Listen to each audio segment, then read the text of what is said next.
안녕하세요.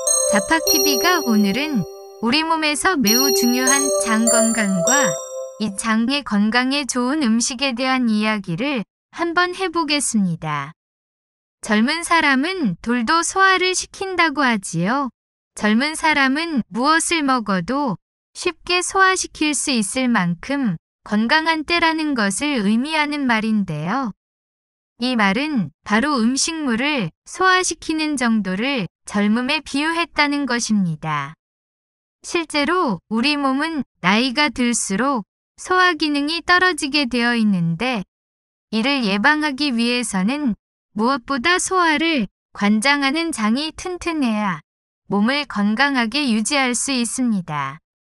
장은 매일 먹고 마시는 음식물을 운반하여 신체 각 부분에서 사용될 수 있는 에너지로 가공해 소화 흡수하는 기능을 하며 우리가 생명을 유지하는 데 중요한 역할을 하는데요. 또 배변 활동을 통해 노폐물을 배출시키는 등 유해물질을 몸 밖으로 배출하는 역할을 하기도 합니다. 하지만 현대인은 나이와 상관없이 장 건강을 위협받고 있는데요. 바쁜 직장 생활과 잦은 폭식, 과식, 기름진 서구식 식단은 물론 각종 가공 음식과 술, 담배 등 현대인의 식생활은 장에 엄청난 스트레스를 주고 있습니다. 이로 인해 최근에는 잦은 복통과 변비, 설사, 피부 트러블에 시달리는 사람들이 많아졌습니다. 이런 작은 것들을 방치하게 되면 장 건강을 해칠 수도 있는데요. 다시 말하면 장이 건강해야 몸을 건강하게 관리할 수 있다는 말입니다.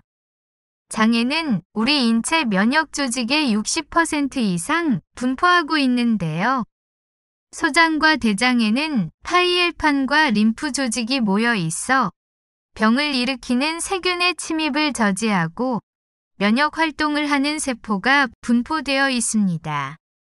그래서 장내에 유익균이 우세하면 이들 면역기관을 건강하게 유지하는 데 도움이 됩니다.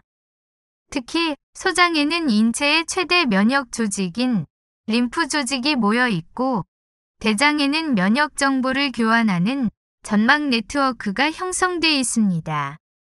그래서 인체로 침입한 항원을 기억하고 항체를 생성하며 활발한 장 운동을 지시하는 일을 쉬지 않고 합니다. 장은 체내 면역기관을 튼튼하게 해주는 역할도 합니다. 장에는 약 400조 개가 넘는 세균들이 살고 있는데 여기에는 비피더스균, 유산균과 같이 몸에 이로운 유익균과 병원성 대장균 등과 같은 유해균이 함께 살고 있습니다. 유익균은 유해균의 증식을 방지하고 장의 운동을 촉진해 면역기관을 튼튼하게 훈련시키는 일을 합니다. 유해균은 체내 영양소를 가로채고 독소를 생산하는 등 몸에 좋지 않은 영향을 미치게 됩니다.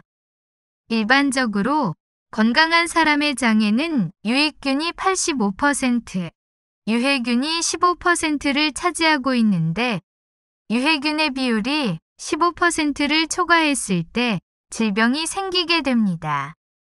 우리의 장은 해독작용에도 큰 역할을 해주는데요. 대부분의 사람들은 체내에서 해독작용을 하는 기관이 간이라고 생각합니다. 물론 해독작용에 있어 간이 큰 역할을 하기는 하지만 장내에 살고 있는 유익균도 체내의 해독작용에 영향을 미치지요. 장내에 유해물질이 들어오는 것을 막아주고 해독 능력을 향상시켜주는 역할을 못하면 장이 제 기능을 하지 못하게 되는 거고요. 그러면 해독력이 저하되면서 변비, 설사, 만성복통 등 장 건강에 이상이 생기게 됩니다. 장에 노폐물이 축적되면 점막이 손상이 되지요. 손상된 점막에 노폐물과 독소가 통과되어 혈관을 타고 온몸을 돌아다니며 각각의 조직과 세포를 손상시킵니다. 이 장의 건강을 위해서는 어떻게 해야 할까요? 많이들 들으셨겠지만 유산균과 식물성 섬유가 많이 들어있는 음식 드시는 건 기본이고요. 우리 장은 뇌가 뇌사로 죽어도 살아있다는 걸 아시나요? 장은 뇌만큼 중요하게 생각을 않고 있지만 우리 장은 정말 중요합니다. 요즘 인터넷이 발달하다 보니 장이 중요하다는 말이 많이 알려지고 장에는 어떤 음식을 먹으라는 자료들이 우후죽순 깔려 있지요. 너무 자료가 많다 보니 어떤 게 진짜 좋은지 알려면 그것도 쉬운 일이 아닙니다. 어떤 건강식품 판매자는 자사 제품을 판매하려고 이런저런 복잡한 말을 많이 써놓고 안 먹으면 큰일 날 것처럼 해놓은 자료도 보이더군요. 하지만 손 쉽게 구할 수 있는 음식으로도 충분히 효과가 있다는 걸 알아두세요.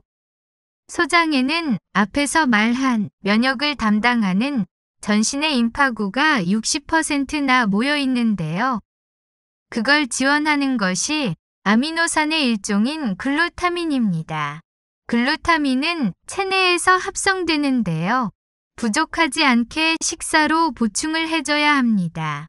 날 달걀이나 날 생선, 생고기에 많이 들어있는데요.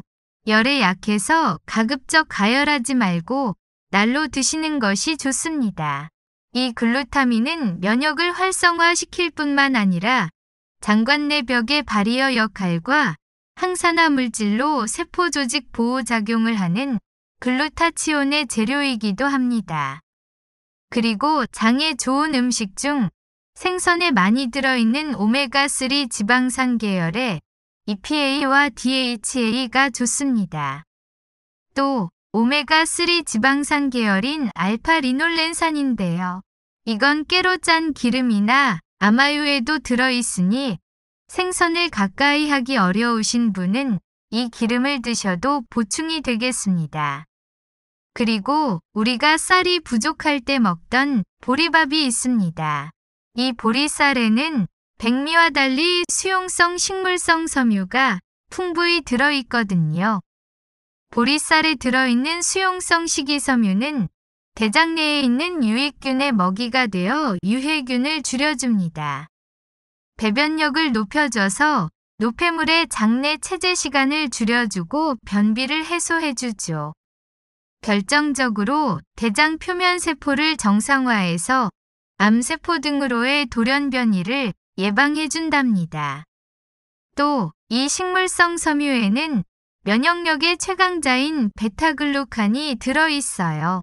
베타글루칸은 NK 세포를 활성화시킬 뿐만 아니라 면역세포인 대식세포와 수지상세포를 활성화시킵니다.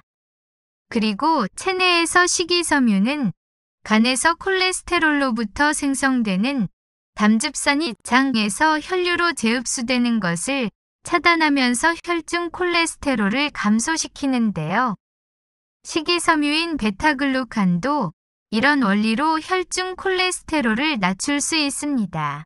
이 외에도 여러 가지 효능이 있는데 시간상 여기서 줄이겠습니다. 이렇게 장 건강을 큰돈 들어가지 않는 일반 식품으로 유지할 수 있게 만들어드린 깐미와 자팍TV에게 힘이 될 수 있도록 구독 버튼을 눌러주시고 번거롭더라도 알림 설정을 해주시면 정말 큰 힘이 될 겁니다. 그리고 좋아요는 사랑입니다. 시청자 여러분 사랑해요. 고맙습니다.